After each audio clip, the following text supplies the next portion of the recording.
Hello everyone. අද දවසේ මම ඔබට කියලා දෙන්න සූදානම් වන්නේ ප්‍රායෝගික ඉංග්‍රීසි කතනයේදී අපි නිතරම භාවිත කරන වාක්‍ය 15ක්. ඉතින් ඔබ මේ වාක්‍ය 15 හොඳින් අවබෝධ කරගෙන එදිනෙදා කතනයේදී නිවැරදිව භාවිත කරන්න කියලා මම ඔබට යෝජනා කරනවා. මේ වාක්‍ය 15 නම් ඔබ දැනගත යුතුම ඊටාම සුවිශේෂී වාක්‍ය 15ක්. හොඳයි. අපි බලමු පළවෙනි වාක්‍ය.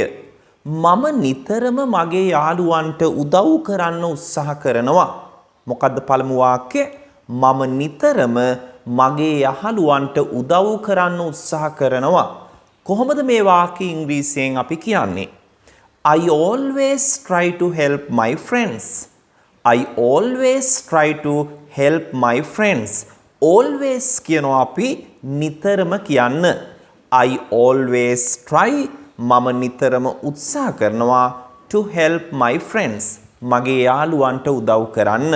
ඒ වගේම ඔබට තව වාක්‍ය නිර්මාණය කරන්න පුළුවන් මේ ආකාරයට I always try to learn English මම නිතරම ඉංග්‍රීසි ඉගෙන ගන්න උත්සාහ කරනවා.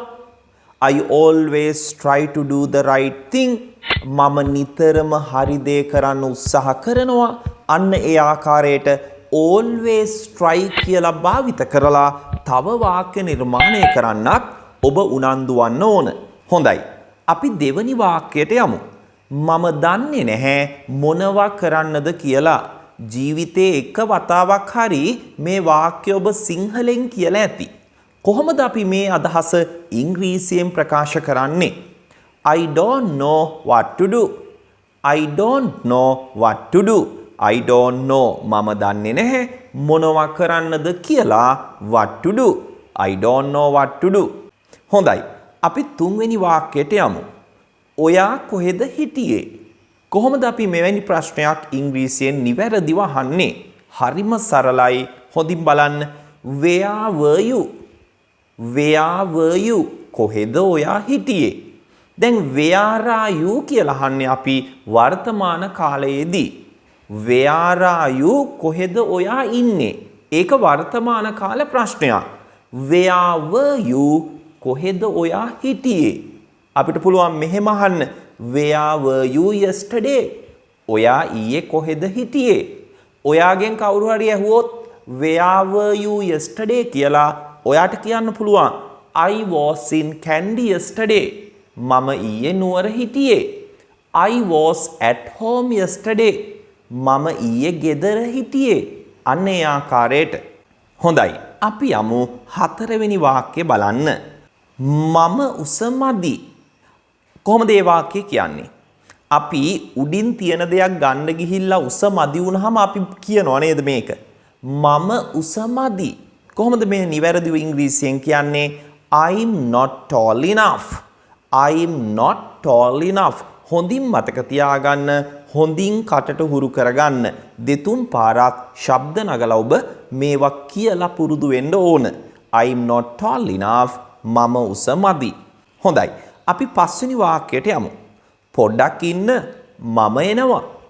පොඩ්ඩක් ඉන්න wait a bit. මම එනවා I'm coming. පොඩ්ඩක් ඉන්න මම එනවා wait a bit I'm coming. Wait a bit I'm coming. හොඳයි. හයවෙනි වාක්‍යයට අපි යමු. ඊටාම ප්‍රායෝගික වාක්‍යයක් මේක. අපි නිතරම භාවිත කරනවා මෙන්න මේ වාක්‍යයන්. ඕක ඔච්චර ගණන් ගන්න දෙයක් නෙවෙයි. ඕක ඔච්චර ගණන් ගන්න දෙයක් නෙවෙයි. මේක ඇත්තටම පැටර්න් එකක් විදිහට මම ඔබට උගන්වලා තියෙනවා. සමහර විට ඔබට මතක් වෙයි මම මේක උගන්වනකොට. ඕක ඔච්චර ගණන් ගන්න දෙයක් නෙවෙයි. That's not a thing to care so much. That's not a thing to care so much. So much කියනවා අපි ඔච්චර කියන්න. care කියන්නේ ගණන් ගන්නවට. මේ ආකාරයට අපිට තව වාක්‍ය නිර්මාණය කරන්න පුළුවන්. අපි කියනවානේ ඕක ඔච්චර අඬන්න දෙයක් නෙවෙයි. කොහොමද මේක ඉංග්‍රීසියෙන් කියන්නේ? That's not a thing to cry so much. That's not a thing to cry so much. ඕක ඔච්චර අඬන්න දෙයක් නෙවෙයි. හොඳයි. අපි හත්වෙනි වාක්‍යයට යමු. ඔවුන්ට ඇතුළට එන්න කියන්න. Ask them to come in. ask them to come in. අපි කොහොමද කියන්නේ ඔහුට ඇතුළට එන්න කියන්න කියලා. හරිම සරලයි. ask him to come in. ask him to come in. අපිට නමක් උනත් භාවිත කරන්න පුළුවන්. නිමල්ට ඇතුළට එන්න කියන්න ask Nimal to come in. ask Nimal to come in. අන්නේ ආකාරයට. හොඳයි. අපි යමු 8 වෙනි වාක්‍යයට. මට අද වැඩට ඒමට නොහැකි. කොහොමද මේ වාක්‍ය නිවැරදිව කියන්නේ? I am unable to come to work today. I am unable to come to work today. ඔබ යම් කිසි ආයතනයක වැඩ කරනවා නම්, ඔබ යම් කිසි අසනීප තත්වයකින් ඉන්නවා නම්, ඔබ සමහර විට මේ ආකාරයට මැසේජ් එකක් යවනවා ආයතන ප්‍රධානියාට. එතකොට ඔබට මේ ආකාරයට භාවිත කරන්න පුළුවන් I am unable to come to work today. ඔබ කිසි විටකත් I can't come to work today යනුවෙන් භාවිත කරන්න එපා මෙහිදී. හොඳයි. අපි යමු 9 වෙනි වාක්‍යයට. මට මගේ රස්සාව එපා වෙලා තියෙන්නේ.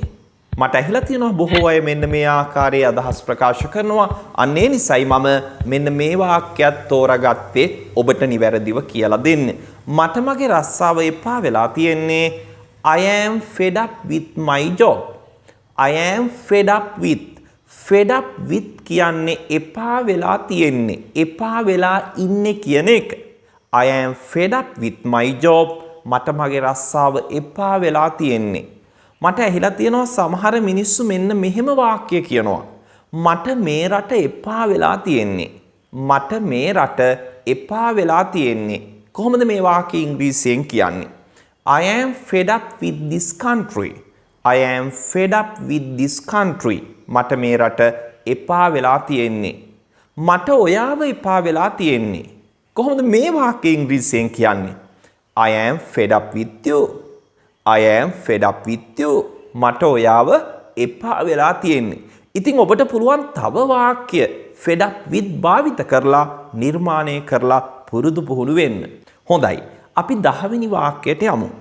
අනිත් අයට අපහාස කරන්න එපා. බොහෝ අය දන්නවා එපා යනුවෙන් වාක්‍ය නිර්මාණය කරන්න. අනිත් අයට අපහාස කරන්න එපා. Don't insult others.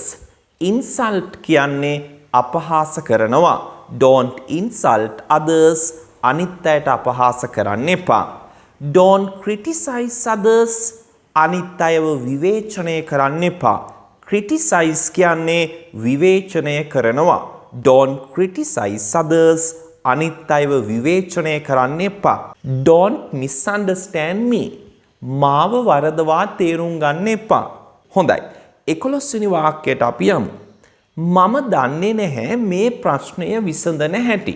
නොයසේනම් මම දන්නේ නැහැ මේ ප්‍රශ්නය විසඳන ආකාරය. මම දන්නේ නැහැ I don't know. හැටි කියන්න අපි මෙතනදී ගන්නෙ how to. ආකාරය නොයසේනම් හැටි කියන්න අපි ගන්නවා how to. විසඳනවට කියන්නේ solve කියලා. solve විසඳනවා. එතකොට කොහොමද වාක්‍ය නිර්මාණය කරන්නේ? I don't know how to solve this problem. I don't know how to solve this problem. මම දන්නේ නැහැ මේ ප්‍රශ්නය විසඳන ආකාරය. නොයසේනම් විසඳන හැටි. ඔබට පුළුවන් මේ ආකාරයට තව වාක්‍ය නිර්මාණය කරන්න. මම දන්නේ නැහැ කේක් එකක් හදන හැටි. I don't know how to make a cake. I don't know how to make a cake. මම දන්නේ නැහැ මේ ඇප්ලිකේෂන් එක පුරවන ආකාරය. නැත්නම් පුරවන හැටි. I don't know how to fill this application. I don't know how to fill this application. හොඳයි. අපි යමු 12 වෙනි වාක්‍යයට. මම දැක්කා ඔයා එනවා. අපි එහෙම වාක්‍ය කියනවානේ. මම දැක්කා ඔයා එනවා. හරිම සරල වාක්‍යයක්. නමුත් බොහෝ අය මේ වාක්‍ය වැරදියට තමා කියන්නේ. කොහොමද මේ නිවැරදිව කියන්නේ? I saw මම දැක්කා. I saw you මම දැක්කා ඔයා එනවා coming. I saw you coming. මම දැක්කා ඔයා එනවා. කිසි විටකත් ඔබ I saw you are coming කියලා කියන්න එපා. I saw you coming. මම දැක්කා ඔයා එනවා. මේ ආකාරයට ඔබට තව වාක්‍ය කියන්න පුළුවන්. මම දැක්කා ඔයා අඬනවා. I saw you crying. I saw you crying. මම දැක්කා ඔයා කොල්ලෙක් එක්ක කතා කර කර ඉන්නවා. I saw you talking with the boy. I saw you talking with the boy. Talk කියන්නේ කතා කරනවා. With the boy පිරිමි ළමයෙක් සමග කොල්ලෙක් එක්ක. I saw you talking with the boy. ඉතින් මේ ආකාරයට ඔබට තවත් වාක්‍ය නිර්මාණය කරන්න පුළුවන්. ඔබ උනන්දු වන්න ඕන. ඔබ උත්සාහවන්ත වන්න ඕන. හොඳයි. අපි තව වාක්‍යයකට යමු. අපේ 13 වෙනි වාක්‍යය. මට වෙන රටකට යන්න හිතයි. මට වෙන රටකට යන්න හිතයි. I feel like flying to another country. I feel like flying to another country. ඔබ හොඳින් මතක තියාගන්න යම් කිසි රටක ඉඳලා තවත් රටකට ගුවනින් යනවට අපි fly කියනවා. ඉගිලෙනවටත් fly කියනවා. සරුංගලයක් වගේ යවනවටත් fly කියනවා. වෙනත් රටකට ගුවනින් යනවටත් අපි fly කියනවා. I feel like flying to another country. මට වෙන රටකට යන්න හිතයි. මට වෙන රටකට යන්න හිතයි. හොඳයි. අපේ 14 වෙනි වාක්‍යය. ඔයා මොකද හිතන්නේ අපේ රට ගැන? ඔයා මොකද හිතන්නේ අපේ රට ගැන? ඔයා මොකද හිතන්නේ? What do you think? What do you think? අපේ රට ගැන about our country. About කියන්නේ ගැන. About our country අපේ රට ගැන. What do you think about our country? ඔබට පුළුවන් ෆොරිනර් කෙනෙක් එහෙම හමු වුණාම මේ ආකාරයට ප්‍රශ්නයක් අහන්න නේද? විදේශිකයෙක් හමු වුණාම මේ ආකාරයට ඔබට ප්‍රශ්නයක් අහන්න පුළුවන්. What do you think about our country? ඒ වගේම ඔබට තවත් මෙවැනි ප්‍රශ්න අහන්න පුළුවන්. ඔයා මොකද හිතන්නේ මේ අධ්‍යාපන ක්‍රමය ගැන? What do you think about this educational system? What do you think about this educational system? ඔයා මොකද හිතන්නේ මේ අධ්‍යාපන ක්‍රමය ගැන? ඔයා මොකද හිතන්නේ මේ YouTube නාලිකාව ගැන? What do you think about this YouTube channel? What do you think about this YouTube channel? ඔය ආකාරයට ඔබට ප්‍රශ්න අහන්න පුළුවන්. What do you think about භාවිත කරලා. හොඳයි. අපගේ අවසාන වාක්‍ය 15 වෙනි වාක්‍යය. අපි මොනවා හරි කමුද? මොනවා හරි කමුද, බොමුද, යමුද යනුවෙන් යෝජනාත්මක ස්වරූපයෙන් ප්‍රශ්නයක් අහන විට අපි shall we භාවිත කරනු ලබනවා. Shall we eat something? අපි මොනවා හරි කමුද? ඒ වගේම අපිට shall we have something යනුවෙනුත් ඒ භාවිත කරන්න පුළුවන්. අපි මොනවා හරි කමුද? Shall we have something? අපි මොනවා හරි බොමුද? Shall we drink something? අපි දැන් යමුද? Shall we go now? අපි දැන් යමුද? Shall we go now? අපි විවාහ වෙමුද? අපි marry කරමුද? Shall we marry? Shall we marry? මේ ආකාරයට යෝජනාත්මක ස්වරූපයෙන් ප්‍රශ්න අහන විට shall we භාවිත කරනු ලබනවා. ඉතින් මේ කියලා දුන්නු වාක්‍ය ටික හොඳින් අවබෝධ කරගෙන හොඳින් පුරුදු පුහුණු වෙලා නිවැරදිව එදිනෙදා කතනයේදී භාවිත කරන්න මතක තියාගන්න. හොඳයි. එහෙනම් අපි තවත් වීඩියෝ එකකින් හමු වෙමු. ගිහින් එන්නම්. See you again. Bye.